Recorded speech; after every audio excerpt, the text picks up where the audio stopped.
Hari ini kita akan sama-sama belajar kembali. Saya sebenarnya sudah membahas ini banyak sekali, tapi saya malah akhir-akhir ini sering temukan orang belum berkemenangan dalam hal ini. Nggak di Jawa, nggak di Eropa, nggak di Amerika.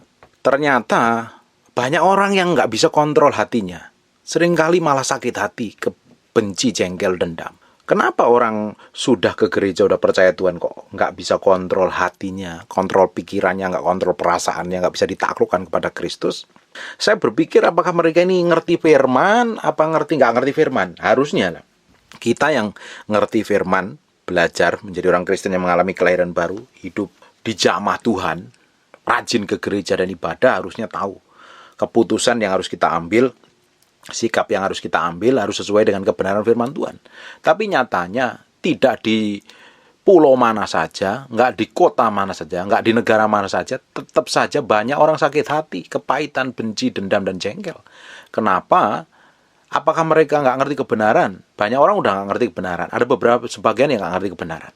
Dan hari ini saya berdoa, Bapak Ibu yang mendengarkan apa yang saya sampaikan ini ngerti kebenaran dan bisa ngambil keputusan yang benar, supaya tidak terbelenggu oleh pahit hati, dendam, dan kebencian. Percuma saja loh. Bapak Ibu, kita ini bisa datang ke gereja, nyembah Tuhan, tapi hati kita bisa pahit dengan orang lain loh. Bisa pahit dengan suamimu, pahit dengan istrimu, pahit dengan mertuamu, anak-anakmu, orang lain, bosmu, bahkan pendetamu. Kalau hatimu pahit dan kau datang ke gereja tidak bertobat, Alkitab tuh ngomong seperti ini. Kalau engkau pahit hati dan belum dibereskan, jangan harap semua persembahan dan korbanmu diterima Tuhan. Jangan berharap penyembahanmu itu berkenan di hadapan Tuhan. Saya mau Bapak Ibu bebas dari sakit hati, benci, dan dendam, sekalipun pernah dilukai, dikecewakan, atau apapun. Dan saya berdoa suatu hari akan muncul generasi bebas dari tersinggung, bebas dari sakit hati dan kebencian. Saya berdoa akan lahir satu generasi yang seperti itu. Dan hari ini, buat orang yang gampang tersinggung, gampang marah, gampang sakit hati, dan belum dibereskan, dan kamu berlagak hidup benar, berlagak bebas, merdeka, bisa nyembah Tuhan, dan paling parahnya masuk surga, dengerin baik-baik ini. Di Matius 5 ayat yang ke-23. Sebab itu, jika engkau mempersembahkan persembahanmu di atas mezbah, dan engkau teringat sesuatu yang ada dalam hati saudaramu terhadap engkau, mungkin dikecewakan, mungkin dikeselin, mungkin ribut, belum diberesin, dendam, jengkel, istilah orang, ada yang lagi istilahnya mangkel, kesel. Ayat 24 perhatikan. Tinggalkanlah persembahanmu di depan mezbah itu dan pergilah berdamai dulu dengan saudaramu, lalu kembali untuk mempersembahkan persembahanmu itu. Kita datang kepada Tuhan itu harus beres hati kita. Sama orang lain harus beres, sama diri sendiri harus beres, sama masa lalu kita beres. Kalau kita mau bertumbuh di dalam Kristus. Memang orang yang baru bertobat atau orang belum kenal Tuhan harus datang kepada Tuhan. Setelah kita mengalami kelahiran baru, apalagi yang sudah Kristen bertahun-tahun masih simpan sakit hati, dengerin baik-baik ini. Kalau kamu ngotot mempertahankan harga dirimu, kamu mempertahankan rasa sakitmu, engkau tidak akan pernah bertumbuh, bahkan hidupmu akan jadi injak-injak iblis, jadi bulan-bulanannya setan. Ambil keputusan mulai hari ini. Sesakit apapun, pernah dilukai seperti apapun, harus melepaskan pengampunan kepada orang yang pernah menyakitin. Jangan pernah berpikir untuk membalas dendam. Itu bukan hakmu, itu bukan bagianmu. Bagian kita yang ngerti kebenaran firman Tuhan harus melepaskan pengampunan. Tidak ada solusi lain. Enak nggak Pak? Nggak enak. Sakit nggak? Dagingmu akan sakit. Tapi kita ini harus menundukkan diri kita ini kepada Roh Kudus. Kita nggak bisa hidup semau kita sendiri. Setelah kita percaya Tuhan, setelah kita ini hidup percaya Tuhan dan dilahirkan kembali, kita harus mengikuti semua ketetapan Tuhan. Kalau kamu jadi orang Kristen, pakai caramu sendiri, ikut caramu sendiri, jalan maumu sendiri, kamu nggak ikut Tuhan. Lama-lama setan ambil keuntungan, engkau bukan ngikut kehendak Tuhan, malah engkau ngikutin maunya setan. Hidupmu bukan mencerminkan kemuliaan Tuhan, malah mencerminkan pekerjaan dan perbuatan-perbuatan setan. Akan manifestasi melalui perbuatan, sikap, karakter, dan kelakuanmu.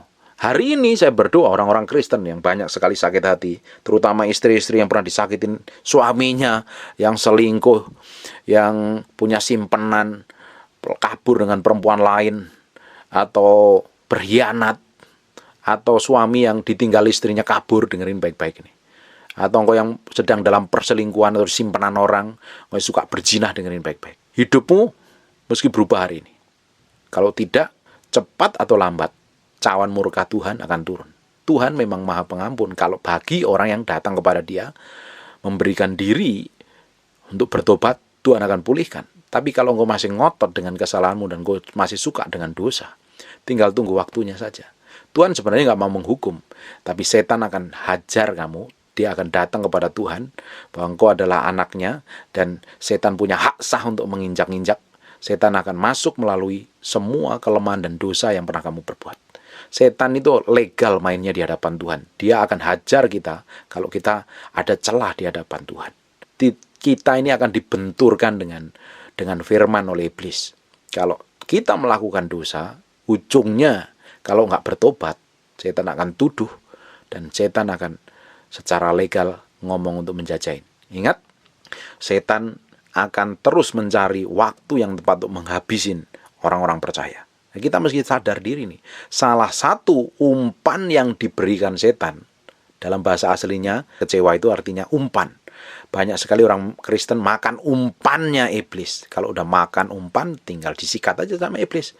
Dengerin baik-baik nih. Kalau engkau sedang hari ini sedang dikecewakan, sakit hati sama siapapun, dan luka rasanya, kamu perlu dikasihani dan kamu merasa benar sendiri dan perlu didoakan pendeta terkenal dan pendeta nggak terkenal, pingin dengerin semua keluh kesahmu dan kamu pingin bertobat, tapi rasanya berat untuk mengampuni, dan karena kamu merasa benar, karena kamu merasa tersiksa selama ini, dengerin baik. Kalau engkau pingin merdeka, hidup pingin berkemenangan, lepaskan pengampunan. Engkau simpan sakit hati, jengkel, benci, dan dendam, pingin balas dendam, dan kau sendiri datang ke gereja nyembah Tuhan angkat tangan, persembahanmu tidak akan bakal dilihat Tuhan. Justru Tuhan ngomong, kalau kau ingat dengan saudaramu, sesuatu dalam hatimu dengan saudaramu, masalah ribut, jengkel, dendam, sakit hati, suruh tinggalkan persembahan di depan mezbah itu, kita suruh temuin terus bereskan loh. Loh Pak, aku ini kan udah bener, aku sendiri bener kok, dia yang salah kok. Apa saya harus minta maaf? Iya, harus. Bapak pernah lakuin? Ya, saya sering melakukan. Sekalipun saya benar, saya tidak melakukan kesalahan. Ketika saya punya masalah dengan orang lain dan orang lain itu marah dengan saya temuin, saya mesti beresin. Selama saya benar, saya kan kadang seringkali saya minta maaf kok. Kalau saya benar, saya jalan terus. Tapi kita harus jadi berkat kan buat orang lain. Kita nggak bisa jadi orang yang egois. Kita harus menjadi berkat. Kita harus melakukan kebenaran. Pak, bagaimana kalau suami saya sudah selingkuh dan nyakitin hati saya? Sikap apa yang harus saya lakukan?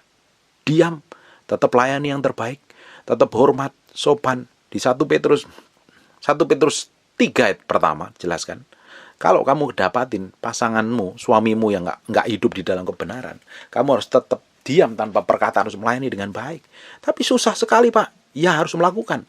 Bagian kita itu melakukan kebenaran, bukan nuntut orang lain berubah.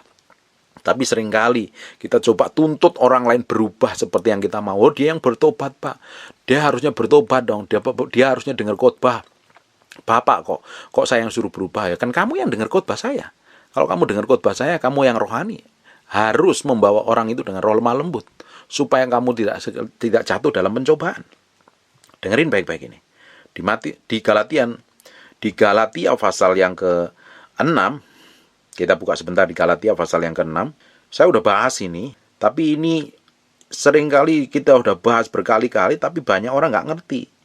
Saya nggak habis pikir kenapa orang seringkali berat dengan untuk melepaskan pengampunan itu loh. Beratnya bukan main. Kenapa sih? Kamu tuh kalau nggak mau melepaskan pengampunan, kamu mesti bertobat loh. Kalau enggak, engkau akan bertumbuh kemana-mana. Galatia 6 pertama. Ini ayat nih, dengerin baik-baik nih. Yang punya pasangan hidup nggak bertobat, punya pasangan hidup yang belum berubah. Saudara-saudara, kalaupun seorang kedapatan melakukan suatu pelanggaran, maka kamu yang rohani, loh, Pak, kok saya dibilang rohani? Karena kamu dengerin apa yang saya sampaikan. Kamu yang ngerti kebenaran. Harus memimpin orang itu ke jalan yang benar dalam roh lemah lembut. Kenapa kok kita disuruh roh lemah lembut? Karena seringkali kalau kita mendapatin pasangan kita atau orang lain salah, kita nggak bakalan roh lemah lembut. Biasanya malah marah, ngamuk, dengan dada tinggi, terus berharap orang itu bertobat. Tidak akan berubah, malah dia jengkel. Tapi Alkitab ngomong begini nih. Saudara-saudara, kalaupun seorang kedapatan melakukan pelanggaran, maka kamu yang rohani, yang kamu yang ngerti kebenaran firman hari ini, yang kamu dengar nih apa yang saya sampaikan ini, harus memimpin orang itu ke jalan yang benar dalam roh yang lemah lembut. Nggak boleh marah, nggak boleh jengkel, nggak boleh ngamuk-ngamuan. Sambil menjaga dirimu sendiri supaya kamu jangan kena pencobaan. Nah, kalau kamu marah, udah nuding-nuding, udah nuduh, udah menghakimin, kamu tuh udah kena pencobaan. Terus kamu pingin mengharap orang yang kamu tegur, yang kamu nasihatin, pasanganmu atau siapapun yang kamu dekat dengan kamu nih, yang bikin kesalahan ini berubah. Nggak bakalan berubah, malah marah ya. Karena ngelihat sikap dan perbuatanmu. Kita sendiri tuh harus ngontrol diri dengan baik. Kalau kamu pingin pasanganmu berubah, engkau sendiri yang harus berubah. Kalau pasanganmu pingin bertobat, engkau sendiri yang mulai bertobat. Kalau pasanganmu pingin datang kepadamu dan minta maaf, engkau harus lakukan dulu minta maaf duluan. Pak, saya benar kok. Nanti dia nginjak-nginjak saya. Nanti dia kurang ajar. Kata siapa itu? Kata orang dunia. Kata Tuhan, kita harus datang minta maaf. Ketika kita nih melakukan bagian kita, Tuhan akan lakukan bagiannya. Tuhan akan ubah. Bapak udah lakuin, saya sering ngelakuin. Saya sering lakuin dengan istri saya. Dan nyatanya kami sampai hari ini hidup tenang, bahagia. Gak pernah ribut, gak pernah gegeran. Puji Tuhan. Awal pernikahan kami itu struggle. Karena kita beda suku, beda budaya, beda segala macam. Beda warna kulit dan lain sebagainya. Justru di awal itu sebagai proses peremukan, saya harus belajar yang rohani, bagian saya harus melakukan firman Tuhan. Saya harus lakukan itu. Bapak merasa rendah? Saya nggak merasa rendah ketika saya belajar minta maaf dahulu. Kamu tuh merasa rendah karena kamu ego, kamu tinggi hati, kamu merasa hebat, merasa benar, merasa suci, merasa kudus, makanya kamu susah minta maaf sama orang lain. Terus kamu berharap orang berubah melihat kelakuanmu. Tidak, malah sakit hati dan tersandung. Kita harus kita harus melakukan bagian kita. Dan Tuhan akan melakukan bagiannya. Seringkali kita tuntut Tuhan melakukan bagiannya dan bagian kita nggak lakukan. Kamu mencoba ngatur Tuhan. Orang Kristen coba ngatur Tuhan. Merasa menjadi Tuhan buat Tuhan. Ngawur. Kamu belum bertobat kalau seperti itu. Kita itu hamba dan Tuhan adalah penguasa segala sesuatu. Kalau Tuhan ngomong, lakukan, ya lakukan. Tidak usah komplain. Tuhan ngomong, temuin. Kalau kamu jengkel sama sesamamu, kamu berdoa, kamu ingat sesamamu dan saudaramu, temuin, beresin dulu. Kalau tidak, engkau nggak bisa berdoa satu. Engkau dikuasai dengan emosi dan amarah. Dengerin baik-baik ini. Jangan sampai jadi orang Kristen yang babak belur. Jangan sampai jadi orang Kristen yang stres, panik, kepahitan, sakit hati, histeris, apalagi. Coba buka sebentar di 1 Petrus pasal yang ketiga. Ini ayat yang populer sekali. Tapi ayat ini susah dihidupin buat istri-istri. Karena kebanyakan istri banyak ngomongnya daripada banyak melakukan kebenaran firman Tuhan. Tapi hari ini engkau dengar, engkau mesti berubah kalau pengen suamimu berubah. Jangan tuntut suamimu berubah. Sampai matamu biru, suamimu gak akan berubah. Gak seperti yang kamu harapkan. Tapi kalau dimulai dengan hidupmu yang berubah, suamimu yang kacau, yang berantakan itu akan melihat bagaimana Tuhan merubah hidupmu dan dia akan berubah. Amin. 1 Petrus pasal yang ketiga, pertama. Demikian juga kamu, hai istri-istri, tunduklah kepada suamimu. Loh Pak, suami saya kurang ajar apa saya mesti tunduk? Nah, ayat ini kan gak ngomong suami yang baik saja. Lakukan kebenaran. Tidak usah protes. Kalau Tuhan ngomong tunduk, tunduk. Demikianlah juga kamu, hai istri-istri, tunduklah kepada suamimu. Hormat. Demikian juga kamu, hai istri-istri, tunduklah kepada suamimu, supaya jika di antara mereka yang tidak taat kepada firman, kalau ketemu nih, suami yang hidupnya ngaco, berantakan. Asal nggak pakai fisik lah. Kalau pakai fisik urusannya udah lain. Tapi biasanya pakai verbal nih, perkataan, sikap, dan lain sebagainya. Belum bertobat. Istri harus ngapain? Mereka juga tanpa perkataan, istrinya nggak boleh banyak ngomong, nggak boleh banyak ngomel, gerutu, nuntut dan lain sebagainya. Mereka juga tanpa perkataan dimenangkan oleh kelakuan istrinya tanpa perkataan. Artinya suruh diam loh. Tapi berapa banyak istri yang bisa melakukan ini? Tapi kebanyakan kan nyerocos terus, pingin suaminya bertobat. Bertobat lu, dengerin khotbah itu. Yang perlu dengerin kamu bukan suamimu. Kalau kamu berubah, suamimu akan berubah. Jangan tuntut suamimu berubah, tuntut hidupmu sendiri berubah. 2, jika mereka melihat bagaimana murni dan salehnya hidup istri mereka itu. Kalau seorang itu tetap mempunyai namanya hati nurani, sisi baiknya. Sekalipun suamimu itu jahat gitu ya, kelakuannya udah selingkuh, nyakitin, perbuatannya itu nyakitin segala macam, tetap seseorang itu punya namanya hati nurani, sisi yang baik yang di dalam itu. Dia tahu, dia akan melihat bagaimana Tuhan merubah hidupmu, istri.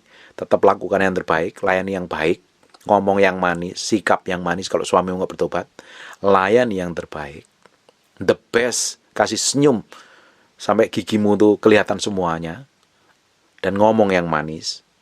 Ngomong yang manis, kalau bisa nggak usah ngomong, tunjukin ada sikap dan perbuatan. Nanti suamimu akan ngelihat, orang lain akan melihat sikap kita, hidup kita akan berubah. Tuhan otomatis akan rubah hidupnya. Tapi kalau kita ini berusaha coba nuntut pasangan kita atau orang lain seperti yang kita mau, tidak akan pernah berubah. Malah kamu yang akan sakit hati, malah kamu yang akan jengkel.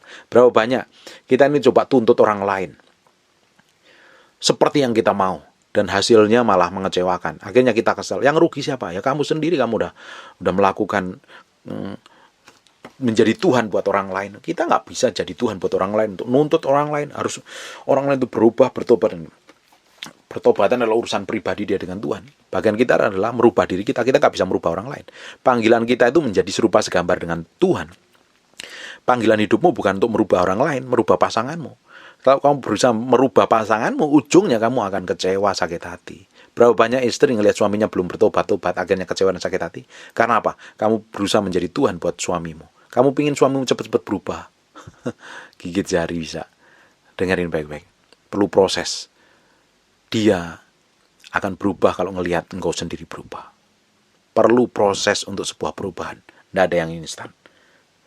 Terus saya kadang nggak habis pikir dengan para... Seringkali itu istri-istri itu nelpon saya, pingin supaya suaminya berubah. Bang, kamu pikir saya ini pendeta sakti atau apa gitu? Bisa ngonselingin, doain orang langsung berubah. Berubah itu sebuah keputusan. Kalau seseorang kenal yang alami Tuhan, pasti berubah.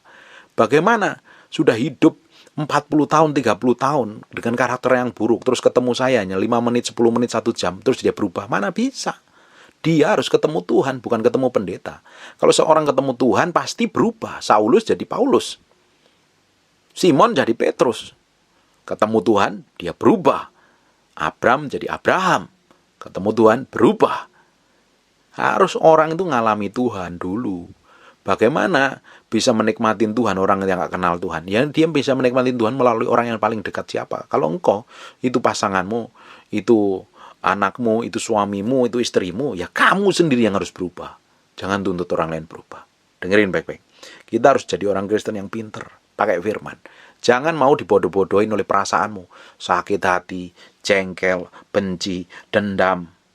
Kamu terlalu egois untuk melepaskan pengampunan buat orang lain. Dengerin ini. Di Amsal 12 ayat yang ke-6. Kalau engkau gampang sakit hati, dengerin orang ngomong, kesel, tersinggung, marah, jengkel, benci, dendam, gak terima, pengen balas. Kalau kamu dikit-dikit marah, kata kitab Amsal, kamu tuh termasuk golongan orang yang bodoh. Orang bodoh itu tidak memiliki hikmat. Orang tidak memiliki lihat stupid. Dan saya berdoa, Bapak Ibu yang mendengarkan, rajin mendengarkan apa yang saya sampaikan, menjadi jemaat yang pintar. Jago pakai firman, jago ngehidupin firman. Hidup berkemenangan. Bukan hidup bawa belur, dikuasai perasaan emosinya, sakit hati bertahun-tahun. Dengerin baik-baik nih.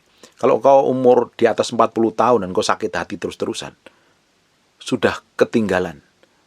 Waktunya kita mempersiapkan diri menghadap Tuhan. Bahkan kita harus melakukan pekerjaan-pekerjaan bersama Tuhan. Tapi kamu digandolin, dibebani dengan sakit hatimu yang 15 tahun yang lalu, 10 tahun yang lalu. Itu namanya tidak pinter alias stupid. Dengerin baik-baik ini. Amsal 12 ayat 16. Bodohlah. Yang ngatain kata bodoh itu bukan saya, itu kata Alkitab. Bodohlah orang yang menyatakan sakit hatinya seketika itu juga. Orang yang gampang sakit hati, dengerin kataan orang lain, gampang marah, tersinggung, ngambek. Dengerin baik-baik ini. Orang Kristen yang gampang ngambekan nih. Kamu termasuk orang stupid nih. Tidak memiliki hikmat. Karena bodohlah yang menyatakan sakit hatinya seketika itu juga. Tetapi bijak yang mengabaikan cemooh. Kita harus pakai jadi orang Kristen yang smart gitu loh. Dengerin baik-baik. Dengerin baik-baik ini. Yang bisa kita atur adalah diri kita sendiri. perasaan kita sendiri, emosi kita sendiri, kita bisa kendalikan dan ditaklukkan kepada pusat kehendak Tuhan. Kita nggak bisa ngatur mulut orang, kita nggak bisa ngatur pikiran orang, kita nggak bisa ngatur perbuatan dan kelakuan orang. Nggak bisa. Yang kita bisa atur adalah diri kita sendiri. Kita harus memiliki telinga yang bisa mendengar, memisahkan. Ini sampah atau bukan? Ini jebakan setan atau bukan? Ini kebenaran atau bukan? Kita sendiri yang memisah. Jangan telan bulat-bulat perkataan orang yang menyakitin, menjengkelkan. Ujungnya kamu nanti sakit hati, ujungnya kamu kecewa. Dan jangan berharap orang lain melakukan segala sesuatu seperti yang kamu maui. Jangan berharap orang lain melakukan, bersikap seperti Tuhan bersikap sama kamu. Mereka masih manusia. Justru kalau dia bersikap yang mengecewakan dan menyakitkan, justru itu sebagai latihan kita untuk hidup mengambil keputusan benar seperti kebenaran firman Tuhan. Jangan malah sakit hati. Kalau kita ini tuntut orang lain terus melakukan seperti apa yang kita mau, bersikap seperti yang kita mau, menyenangkan kita, itu tidak bisa. Nggak semua orang akan suka dengan kita, nggak semua orang suka dengan khotbah saya, nggak semua orang suka dan puji-puji saya. Bahkan ada yang membenci dan jengkel dengan saya. Dan saya nggak bisa ngatur sikap mereka. Yang bisa saya atur adalah sikap hati saya sendiri. Loh, ngapain saya meski kecewa? Ngapain saya meski sakit hati? Ngapain saya meski marah? Buat orang bodoh kalau gampang marah, gampang tersinggung dengan sikap orang. Buat apa? Yang kita aturkan adalah diri kita sendiri. Kita taklukkan diri kita ini pada pusat kehendak Tuhan. Supaya pikiran kita, perasaan kita tunduk, hidup sesuai dengan kebenaran firman Tuhan. Sekalipun loh ya, kita ini melakukan yang benar. Melakukan yang benar ya. Orang belum tentu semuanya suka dengan kita. Oh, Yesus sendiri aja, dia adalah Tuhan yang menjelma menjadi manusia aja. Banyak orang gak suka kok sampai hari ini. Apalagi kita loh, kita ini siapa? Kamu coba tuntut pasanganmu, kamu tuntut anakmu, kamu tuntut orang tuamu, mertuamu, besanmu seperti yang kamu mau. Lah kamu ini siapa memang yang menuntut mereka? Bahkan kita kan menjagain hati dan sikap kita ini berkemenangan di dalam Kristus. Ya jangan gampang sakit hati. Ya jangan kecewa. Karena nggak semua orang nyenangin kamu. Semua orang bisa saja melakukan hal yang bertentangan dengan hidupmu. Kalau kamu mengharapkan orang lain melakukan seperti apa yang kamu mau dan kamu nggak terima itu, kamu akan kecewa. Kalau kecewa akhir lama-lama kesel akhirnya lama jengkel akhirnya sakit hati lagi dendam, benci dan akhirnya membunuh. Alkitab ngomong 1 Yohanes pasal yang ketiga yang ke-15, barang siapa membenci sesamanya dia adalah seorang pembunuh manusia. Tidak ada orang pembunuh manusia itu berhak mendapat kerajaan Allah. Kamu bisa datang ke gereja, merasa diselamatkan, tapi kamu benci sama orang lain, kesel sama orang. Beresin. Kalau kamu hidup dalam kebencian, kamu mati mendadak, kamu akan ketemu setan, bukan ketemu Tuhan. Karena orang yang sakit hati benci, kalau Bapamu di surga mengampuni, kamu bersalah kepada kamu, harusnya kita juga harus mengampuni orang yang bersalah kepada kita. Tapi kalau engkau jengkel, benci, dendam, nggak bisa mengampuni orang lain, maka Bapamu di surga juga tidak akan mengampuni kamu. Dengerin baik-baik nih. Kita harus ngambil keputusan yang benar.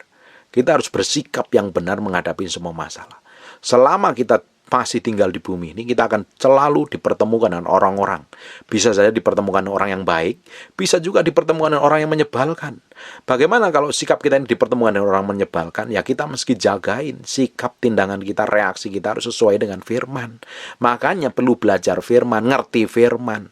Jangan jadi orang Kristen puluhan tahun nggak ngerti pakai firman. Hidup maunya sendiri, jalan maunya sendiri, pinter ngomongin orang lain, pinter jelekin orang lain, tak pinter ngatur diri sendiri. Kamu ini jadi orang Kristen model apa? Ini waktunya, ini udah waktu akhir zaman. Harusnya kita jadi berkat. Harusnya kita dewasa. Saya berdoa deh, Bapak Ibu yang rajin mendengarkan apa yang saya sampaikan. Harus dewasa loh. Saya dorong Bapak Ibu mengalami kedewasaan dan kepenuhan Kristus. Jadi semua tindakan, pikiran, perbuatanmu sesuai dengan Tuhan. Hingga ujungnya kamu bisa melakukan semua kehendak Tuhan, dengar Tuhan ngomong, akhirnya kamu tahu tujuan hidupmu terus setelah kenal Tuhan itu apa. Banyak orang Kristen nggak ngerti tujuan hidupnya. Asal hidup aja. Jalani seperti orang dunia.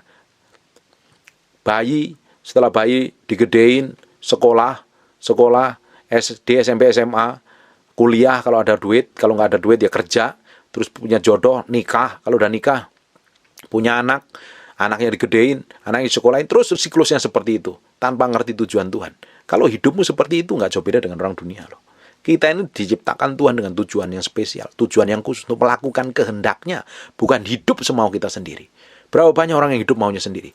Bahkan orang Kristen sampai matinya nggak ngerti tujuan Tuhan. Sebenarnya kalau ngomong tentang potensi sebenarnya banyak dikubur di pemakaman. Karena apa? Banyak orang nggak ngerti tujuan Tuhan. Jadi potensinya itu harusnya dikembangkan di muka bumi. Tidak dikembangkan, malah ikut mati dikubur bersama jasadnya. Harusnya orang Kristen ya, sebelum dipanggil Tuhan, saya akan dipanggil Tuhan, Bapak Ibu juga akan dipanggil Tuhan. Kita akan sama-sama ketemu Tuhan dan akan bertanggung jawabkan segala sesuatu yang kita kerjakan hari ini. Harusnya kita suatu hari bisa mempertanggungjawabkan semua yang Tuhan percayakan sama kita. Hikmat, pengertian, pengetahuan, talenta, keuangan, atau apapun juga kita bisa lakukan, kerjakan dengan terbaik untuk kemuliaan nama Tuhan. Jangan jadi orang Kristen yang memble. Gereja, pulang, mikirin makanan, sakit hati, jengkel, dan dendam. Kamu nggak akan bertumbuh, kamu nggak akan berkemenangan. Kalau kamu selalu menganggap dirimu sendiri benar dan pasanganmu salah, kamu sudah ditipu setan. Sudah ditipu setan. Artinya kamu nggak bisa mengendalikan dirimu dengan baik. Kita dipanggil untuk jadi berkat. Bapak Ibu, dipanggil untuk jadi berkat bagi orang lain, termasuk orang yang menjengkelkan kamu. Ubah sikapmu, ambil keputusan yang benar. Melakukan yang benar seperti apa yang Tuhan mau. Jangan berusaha ingin balas. Pak, dia udah nyakitin, saya ingin balas. Kalau kamu balas, apa bedanya kamu sama orang dunia? Apa bedanya kamu orang gak kenal Tuhan? Justru karena kamu kenal Tuhan, kamu melakukan sesuatu yang berbeda. Melakukan seperti kerajaan Allah. Bapak Ibu, apa yang kita kerjakan hari ini? Kita tuh mengikuti kerajaan Allah. Sistem kerajaan itu terbalik dengan sistemnya dunia loh. Kerajaan Allah itu adalah kerajaan yang terbalik. Kalau dunia gigi ganti gigi, mata ganti mata, nyawa ganti nyawa. Tetapi Alkitab ngomong lepaskan pengampunan, berkati musuhmu, doakan mereka. Kita harus melakukan semua tindakan, perbuatan kita itu harus koneksi dengan kerajaan surga. Harus sefrekuensi dengan kerajaan surga. Bukan mau kita sendiri, merasa benar sendiri. Saya ini nggak habis pikir dengan seringkali ketemu orang Kristen yang merasa benar sendiri. Ketika disakitin orang lain, disakitin pasangannya, merasa benar sendiri. Dia coba dicek, kamu tuh udah beneran di hadapan Tuhan atau kamu pernah punya kesalahan. Kalau kamu udah merasa benar dan kamu dipertemukan dengan pasangan hidupmu yang ngawur dan salah, hari ini kamu perlu menyerahkan diri di hadapan Tuhan. Doa, jerit sama Tuhan. Ubah sikapmu, perbuatanmu, kelakuanmu. Lakukan yang terbaik untuk pasanganmu. Hormati, respect, cintai, kasih. Lakukan yang terbaik. Kita lakukan yang bagian kita. Dan Tuhan akan lakukan bagiannya. Keluargamu akan dipulihkan total. Tapi kalau kamu pingin masih simpen jengkel, bahagia dengan sakit hatimu, kamu malah pingin balas dendam, kamu pingin merendahkan, kamu pingin kata-kata kasar, jangan berharap keluargamu akan dipulihkan. Justru setan akan senang. Dengerin baik-baik hari ini. Kalau kamu marah, kesel, jengkel, sakit hati, pahit, pingin balas dendam, setan akan ketawa sama kamu. Setan tepuk tangan karena kamu agree, setuju dengan perbuatan dan sikap dia. Tapi ketika kamu disakitin dan tetap senyum, kamu diperlakukan buruk oleh pasanganmu, tetap respect dan hormat, tunduk, dan kamu lakukan yang terbaik, lain yang terbaik, setan akan marah sama kamu. Kita tuh harus buat setan marah karena kita melakukan kehendak Tuhan. Jangan buat setan ketawa terus dengan sikap dan perbuatan kita. Amin. Sekali-kali itu mikirin perasaan Tuhan itu, jangan mikirin perasaan kita. Tuhan juga seringkali sakit hati ngelihat perlakuan, perbuatan anak-anaknya yang ngaco dan ngawur. Ini, selama kita ini melakukan kebenaran, tetap saja ada orang yang gak suka. Dan orang-orang itu seringkali dipakai setan untuk menghajar kita. Dibuka sebentar Nehemia pasal yang keempat, ayat yang pertama. Ketika Sanbalat mendengar bahwa kami sedang membangun kembali tembok, bangkitlah amarahnya dan ia sangat sakit hati. Ia mengolok-ngolok orang Yahudi. Ini ceritanya Nehemia pulang ke pembuangan ke Yerusalem untuk bangun tembok bait suci. Tapi ada saja nih orang-orang yang orang-orang kafir, orang-orang jahat ini yang kenal Tuhan, selalu mengolok-olok. Kita tuh melakukan kehendak Tuhan. Ada saja loh orang yang nggak suka loh. Jadi kalau kamu melakukan kebenaran, orang nggak suka, relax, nggak usah panik, nggak usah stres. Memang dari perjanjian lama sudah ada orang model kayak begini. Sebenarnya saya mau bahas Nehemia nih, dari pasal pertama saya udah siapin, tapi saya belum sempat sampaikan. Nanti kalau pingin kita bahas ini, komentar di kolom ya. Selama kita melakukan kebenaran, tidak semua orang itu setuju dengan kita loh. Kamu melakukan hal yang baik, kamu hidup benar, hidup kudus, hidup sesuai dengan mau Tuhan. Tidak semua orang akan senang. Bahkan ada orang-orang tertentu malah menjengkelkan. Duh, bagian kita ngapain? Ya kita jaga hati kita jangan terpancing dengan seperti itu. Kalau kita ini terpancing dengan marah, sakit hati, lama-lama pandanganmu menjadi rabun. Di Mazmur 6 ayat yang ke-7, mataku mengidap karena sakit hati, rabun karena semua lawanku. Orang itu kalau sakit hati itu pandangannya nggak jelas, main sembarang aja, ngomong sembarangan, nyakitin orang lain. Orang yang sakit hati itu selalu ngomong nyakitin orang loh. Kalau nggak sakit hati belum dibereskan, kamu jadi ketus, jadi kejem, jadi sadis, nggak peduli perasaan orang, merasa benar sendiri dan minta dikasihani terus. Dan kau cenderung senang dengan berkumpul dengan orang yang sakit hati. Orang yang sakit hati senangnya ngumpul sama orang sakit hati loh. Sama-sama sepenanggungan, senasib dan sepenanggungan. Di Mazmur 31 ayat yang ke-9, kasihanilah aku ya Tuhan, sebab aku merasa sesak. Orang yang sakit hati ini sesak napasnya nih seringkali. Apalagi kena COVID begini bisa cepat lewat nih. Karena sakit hati mengidaplah mataku, meranalah jiwaku dan tubuhku. Orang yang sakit hati, dengerin baik-baik ini. Kalau kamu masih simpan sakit hati hari ini, hidupmu merana, nafasmu sering sesak. Kalau kena COVID bisa cepat lewat. Dan kamu kalau nggak ngampuni, kamu akan masuk dalam ke Hades, dunia orang mati. Makanya perlu mengampuni. Kasihanilah aku ya Tuhan, sebab aku merasa sesak, karena sakit hati mengidap mataku. Mata ini rabun tadi. Nggak bisa melihat kebenaran, nggak melihat sisi yang baik. Orang yang sakit hati itu nggak pernah bisa melihat sisi yang baik dari orang lain loh. Isinya jelek aja. Ngelihat orang lain itu jelek, curiga. Kalau ngomong negatif, nyakitin, rendahin orang lain. Nggak bisa melihat dari sisi yang baik. Karena matanya rabun, nggak bisa melihat kebenaran. Karena sakit hati mengidaplah mataku. Meranalah jiwa. Jiwa ini merana. Orang Jawa itu bilang gerangsang. Pikirannya itu kemana-mana, nggak jelas. Nggak ada kedamaian. Dia kumpul sesama orang yang sakit hati. Senang sebentar, pulang jengkel. Orang jalan-jalan ke Eropa, ingat-ingat orang yang menyakitkan, tetap jengkel. Jalan-jalan ke Bali, melihat orang yang pernah sakitin di Jakarta, tetap marah. Tinggal di Amerika, tetap aja sakit hatinya masih nempel dalam hatinya. Ketika diingat-ingat atau keingat orang yang menjengkelkan tersebut, tiba-tiba marah. Karena apa? Jiwanya merana. Dan tubuhnya juga merana, bisa sakit penyakit. Coba cek nih. Belum ada, nggak tahu survei gimana atau jurnalnya seperti apa. Tapi nyatanya orang yang sakit hati seringkali kena penyakit kanker, tumor dan lain sebagainya. Sakit hati yang belum dibereskan akan menimbulkan masalah yang lebih parah. Hari ini ambil keputusan untuk melepaskan pengampunan. Jadi orang yang pintar sedikit itu loh. Jadi orang itu berhikmat sedikit. Kamu simpan sakit hati. Kamu seperti taruh beban yang akan menjerumuskan kamu ujungnya pada kelelahan, capek, penuh sakit, penyakit, dan membosankan hidupmu. Ujung-ujungnya kamu akan binasa. Ambil keputusan hari ini. Ambil keputusan yang benar. Ambil keputusan yang benar. Coba tuh. Sesekali itu, jangan mikirin perasaanmu. Coba mikirin perasaan Tuhan. Loh, kamu sakit hati itu Tuhan disenangkan apa tidak? Tuhan itu juga sakit hati loh kalau ngelihat orang itu hidupnya ngaco dan nggak benar. Di Ulangan 32 ayat yang ke-16.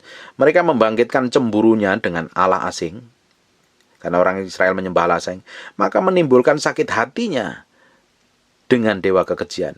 Tuhan juga punya perasaan yang perlu kita hormati loh. Apalagi juga dia nyesek ngelihat orang-orang yang hidupnya nggak benar di hadapan Tuhan.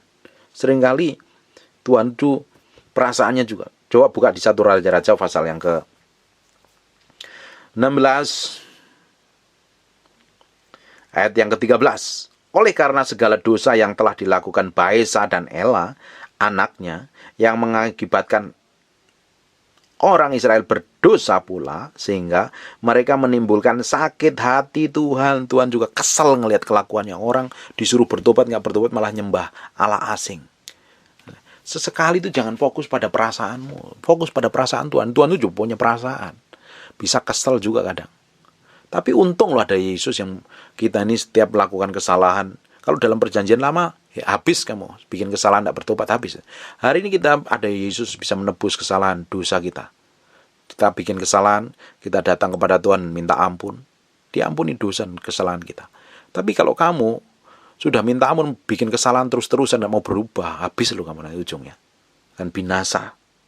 Jadi saya berdoa, ambil keputusan yang benar. Jangan mau dibodohin dengan perasaanmu sendiri. Perasaanmu itu harus dikendalikan dengan baik. Harus ditaklukkan, ditundukkan kepada firman. Kalau tidak hidupmu dikuasain perasaanmu, perasaan itu adalah bagian dari jiwa, kamu akan menjadi orang Kristen yang kedagingan. Saya sering kali ngomong, manusia itu terdiri dari 3 bagian. Roh, tempat tinggal Tuhan. Jiwa, apa yang kamu pikir, apa yang kamu rasa, apa yang kamu mau. Ini selalu komunikasi dengan setan. Nggak senang dengan firman Tuhan. Dan tubuh, ini casing kita. Nah, di jiwa ini mesti ditaklukkan sepenuhnya kepada Kristus. Pikiranmu itu nggak suka firman. Pikiranmu suruh pikirin kekudusan, malah di jalannya najis dan kotor. Kemauanmu suruh puasa. Coba cek suruh puasa. Malah cepet-cepet lapar kok. Maunya hidup nyantai. Hidup dalam dosa dan lain sebagainya kok. Daging ini perlu ditaklukkan. Apa yang kamu mau? Perasaanmu suruh mengampuni, berat kan nyatanya.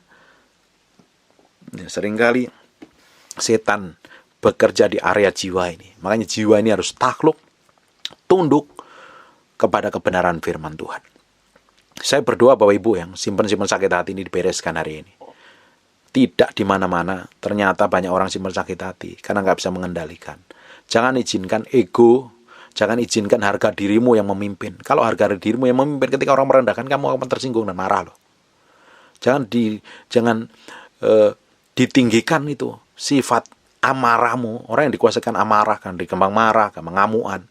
Itu adalah orang stupid, orang bodoh, kata kita Mansal. Kita harus bisa menguasai diri kita dengan baik. Jangan berusaha ngatur mulut orang. Itu mulut orang nggak bisa kita atur untuk ngomong A, ngomong B, ngomong C. Itu haknya dia. Kita kan nggak bisa ngatur mulut suami untuk ngomong yang manis dengan kamu kan. Ngatur kelakuan istrimu untuk bersikap baik dengan kamu kan. Yang bisa kita atur adalah diri kita sendiri dengan baik kok. Kita nggak bisa ngatur hidup orang lain. Yang kita bisa atur adalah diri kita sendiri. Kita taklukkan, tundukkan kepada firman. Lakukan bagian kita, ngelakuin firman. Kalau pingin kemenangan, belajar rendah hati.